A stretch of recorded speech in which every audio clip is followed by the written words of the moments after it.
Welcome to the Michigan Travel Show, a kaleidoscope of stories about the people, places, and events that shape our great state. Okay, well, Gary Morgan with Michigan Runner, Michigan Travel. Well, today we're at Carlsbad Caverns National Park here in southern New Mexico, and they're celebrating their 100th year of being part of the National Park Service, or with the national being a national park. Became a park in 1923. It's 2023. 100 years goes by real fast. Well, there's the visitor center and the entrance to the cave, but we're out here on a high desert plateau overlooking the huge valley in front of us there. And they say they have about 33,000 acres. It's a little chilly this morning, only about 45 degrees, but a cold front came through, but it is the middle of March. Big crowd here this morning. Be going into the cave in a couple hours, and like I said, this is a must-see thing here in southern New Mexico. Carlsbad Caverns, and there's the entrance. Here's their logo for this year, Carlsbad Cavern National Park, 1923 Centennial Celebration. The bats flying in and out. Inspire, conserve. There's what some of the stalactites look like. So me going in there to check that out. And so here it is. They're having a white nose syndrome with the bats since 2006. A fungal infection bothering the bats that come in and out of here. They're a big population of Brazilian free-tailed bats are the ones that are coming in and out of here. About 400,000 of them during the summer months. It's not during the winter months. It's they come up here during the summer. And they get big crowds in front of the cave to watch them every night during the summer. Well, we're in the lobby here of the main visitor center. There's where you go buy tickets. We already got our tickets, and this is kind of a cool statue here because it's got little bats flying around the statue. That depicts the bats that fly in and out of the cave during the summer months. So it says explore your park, discover Carlsbad Caverns National Park, nestled in the Guadalupe Mountains. So whether you want to go underground or hike, there's all kinds of things, but most people go underground. And they say over 3,000 in the summer. Over 3,000 people visit the park every day. Off the beaten path. This is if you want to do some caving, we go to the tight spots where there's no walkaways. We call it the home of the bat. All kinds of bats during the summer, and it's out here in the Chichona Desert. It's all desert land, and of course north of here, about 40 miles, is Guadalupe Mountains National Park, the highest peak in Texas at 8,700 feet. And anyway, in the cave, it's comfortable but chilly, 56 degrees all the time. So that's what we'll be going into here in about 2 hours. We have 11:30 seed time to go into the park. They let people go in a little bit at a time here, so that's good. There it is, Carlsbad National Park, 100 years old. 100 years go by real fast. Of course, for this park and this cave, it's been here since the beginning of time, so 100 years, just a blink of an eye.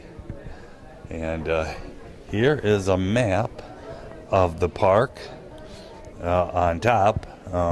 They say it's around 33,000 acres. Is that right? 33,000 acres? 47 actually. 47,000 acres. Okay. And green section. Where is the cave in here? So right up here. Right here. That's what I thought. This is the cave section. The cave is a 5-minute walk out those doors, so right there. Yep. we'll check it out. I've been here a few times. And you got Lincoln National Forest next to it. Yes, sir. And then north of here, you got a Guadalupe Mountain National Park. West. West, yep. North is the Lincoln National Forest, and Guadalupe would be down here. Oh, okay, cool. Yep. Well, we'll go over there and check that out after we get done here. Okay. Excellent, great. It's a giant here. We're still in the visitor center, and so they're going to have this all the exhibits talking about the cave.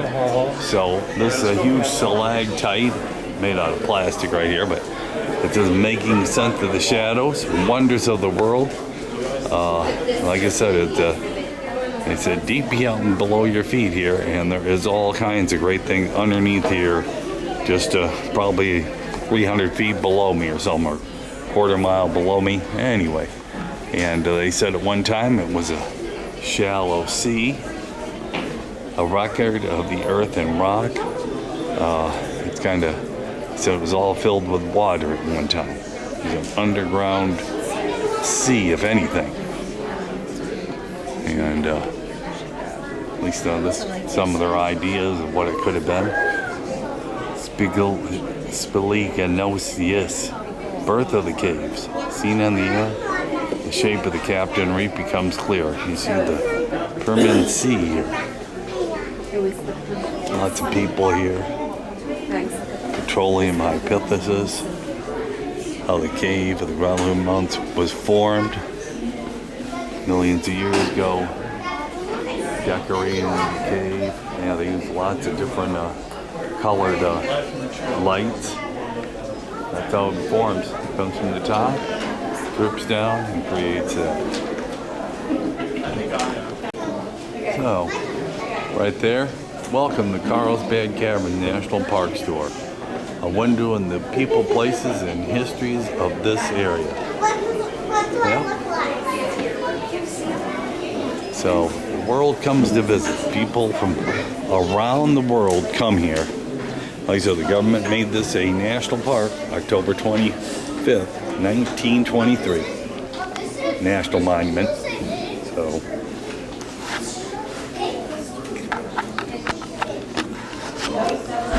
and March 20th, September 15th, Dr. Willis starts to explore National Geographic. Put in a 216-step wooden staircase. Park charged entry fee of $2 per person, 1927. And in 26 made the first trail through the park. And it began in 1930. It moved up a status to national park. It was the 26th national park. The last due in January 31. Built 2 new elevator shifts. 20 and 32nd park received a million visitors. 14-year history of the park tourism. Park adds 2 more elevator shafts in 55, 50. The current visitor center building opens. The Bat Flight Amphitheater opens. 63. Park began self-guided tourism in 72. In 75, 77, the park replaces the original lighting system. In December 1990. Carlsbad Caverns National Park is designated World Heritage Site. Park renovates the visitor center in 07. And 14, the cave lighting system is replaced. What will the future bring? There have been people from around the world here. Park souvenirs, you name it. People have been here from around the world. A century of visitors. Millions of people have come to this park. Yep, it's a one-of-a-kind place. So, raising the roof, how the Guadalupe Mountains rose up in the ancient sea. It's kind of interesting, their theories on it. And called the Penutian Reef, the basin fill, and then the uplift. So like I said, behind, it's up here in the mountains. And these are some of the sea creatures that they probably have found in the cave over the years. Fossils now.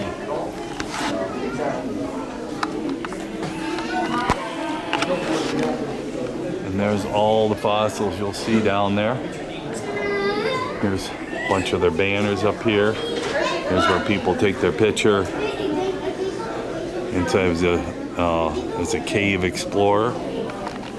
Now this is a pretty cool 3D setup here. So you see there at the top, that's the visitor center. They have an elevator that goes down. I don't know how far, we will find out. And then here's all the cave system. It is pretty cool. I've been through here a couple times, and they gave them certain names. The cave before you. Challenge your senses. The world of extremes. 18 caves with 180 total miles of known passages and rooms. The big room, larger than a 6 football field, could house Notre Dame Cathedral. Ask a ranger about the most update. That'd be it right there. That's the great room right there. And they ask how they get their names. Well, explorers just kind of gave them the name as they went through there, like mountains. And the self-guided tour, the Hall of Giants, Giant Dome, Fairyland, Caveman, Totem Pole, Jumping Off the Place, Mirror Lake, Bottomless Lake, Gypsum Blocks, Crystal Springs, Dante, Rock of Ages, Frozen Niagara, Longfellow's Bathtub. They got strange names, but this is a great 3D dimension here. And it says, what lies beneath? At a glance, who could guess that the rugged landscape holds such a hidden treasure? There it is. That's what it all is. The cave underneath. So you get science under your feet. Lots of scientists go in here. The jewel of the underground. 1,200 feet below the desert. Cave detectives looking for all the cool things that are in there that you really don't know are first. And then, are you a caver? How we manage the park. Lots to do here in a big park like this. 47,000 acres. All the different things they find in these, above and below. It's an infiltration of the cave.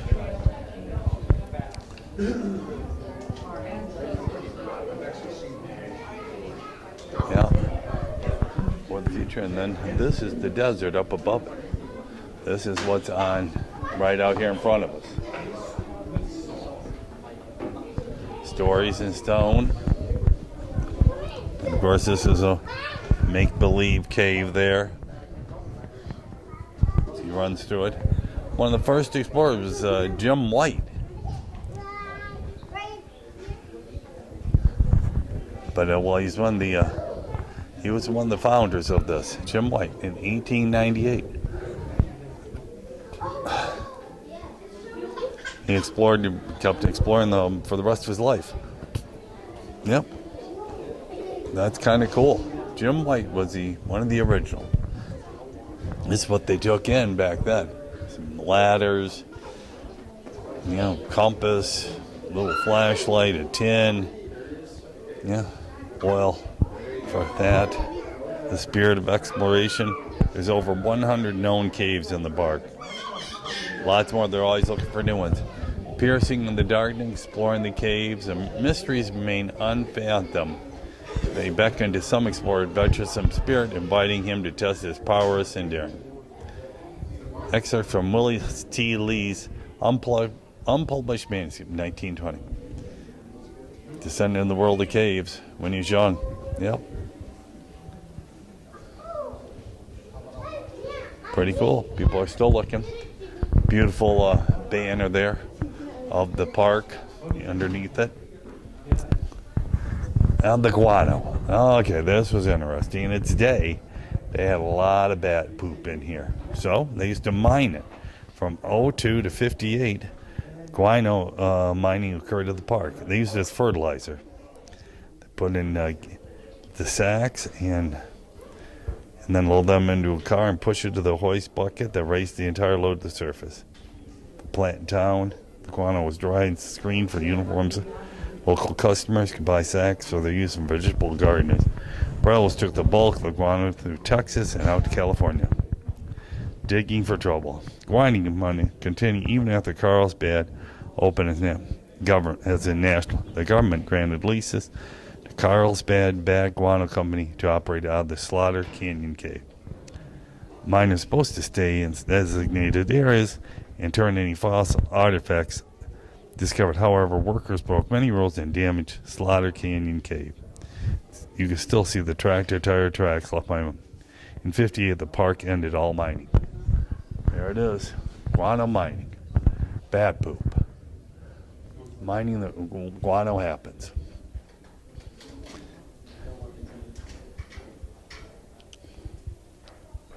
They send to West Coast citrus groves. Over the course of workers are more than estimated 100,000 tons of guano from the as much as $90 a ton. Pretty cool. In the Twilight Zone, the most famous residents, obviously, are the Brazilian free-tailed bat. 400,000 of them come here every summer. Yep, and they got stands out here for people to watch them. They're mammals. And this is to the natural entrance. You walk right down there, about a quarter mile into the park. Well, that's kind of most of the park here of the visitor center. So we'll get to the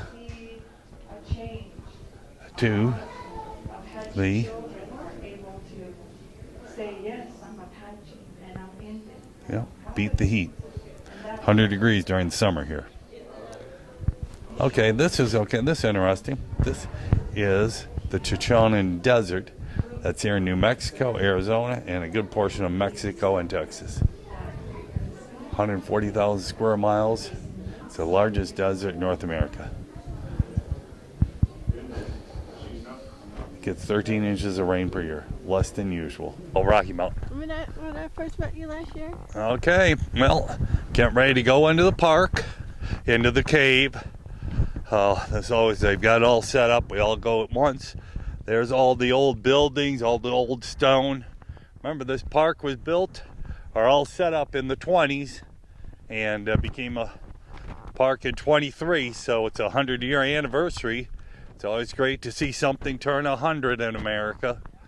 And nothing like being at the national parks and here at Carlsbad Caverns, a true one-of-a-kind place.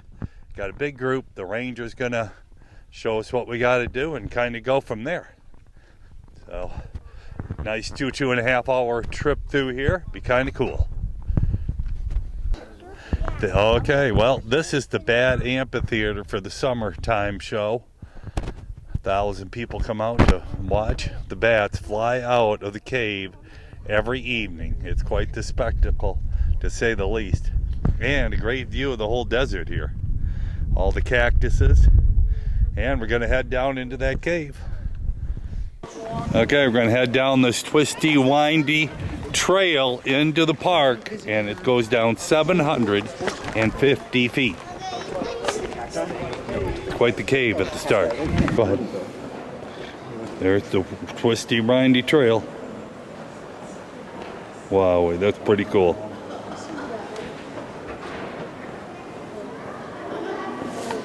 Okay, that goes all the way to the bottom, and once again, there won't be any more filming after that. It'll be too dark. Okay, that's where it all started, right there. That's the hole where it all came in. Pretty cool.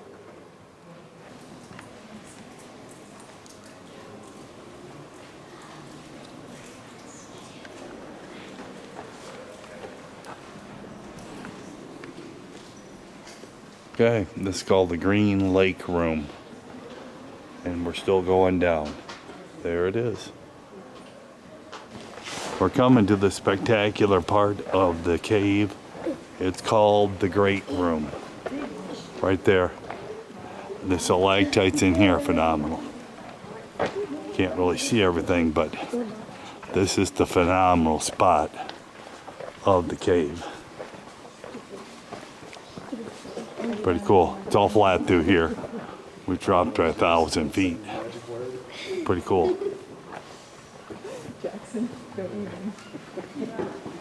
Stay to the left here. Excuse Go ahead. Yep. There it is. I don't know how much is coming out, but there it all is.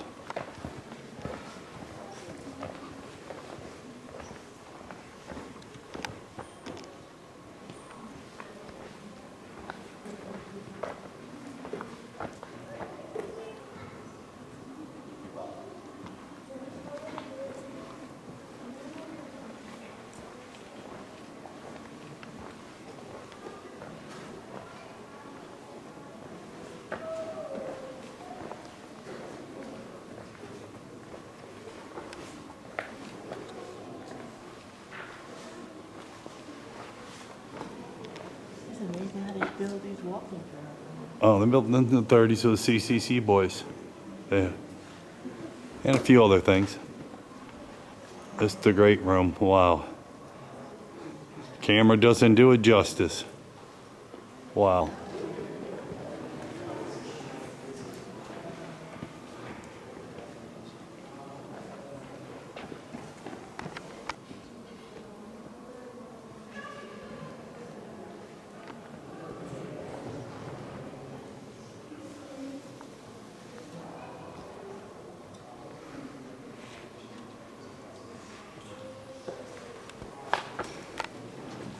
That's a whopper right there.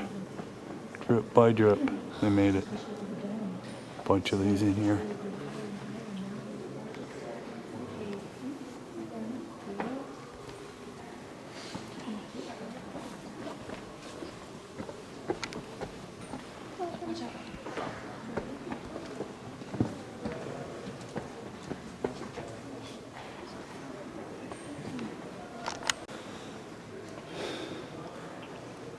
Oh, I just want them cave.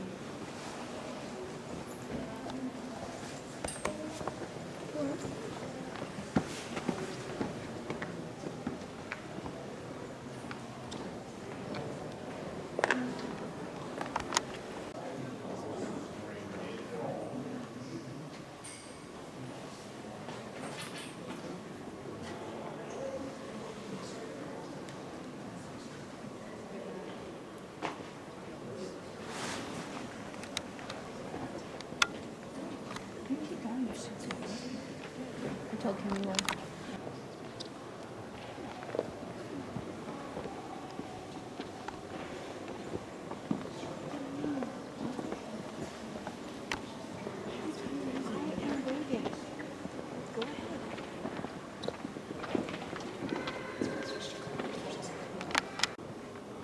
A little ways away, but stalactites back there. Up on the roof. Give them a little more lighting. That's the rope. There's a rope. You can't see it, that they used to get way up there above everything. That's it.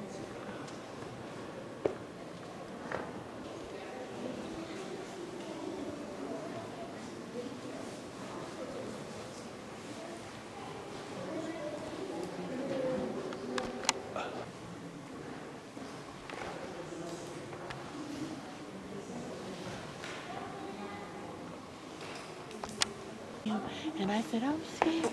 Oh my God. Being scared's a good thing. He said, keep going, go to the front. That's right.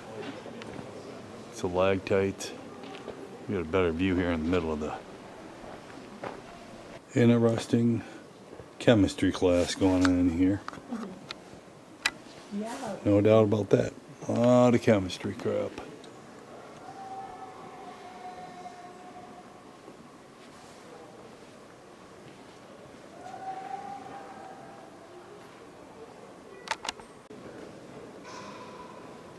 More stalactites. That one there, pretty cool.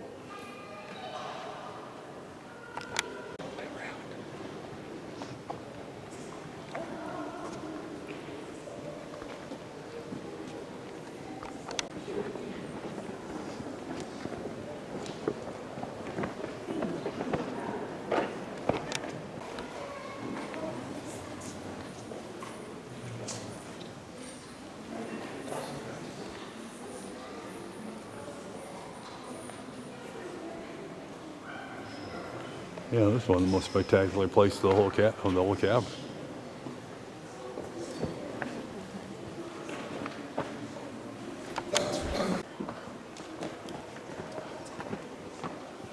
We do a 360. We're in the great room here.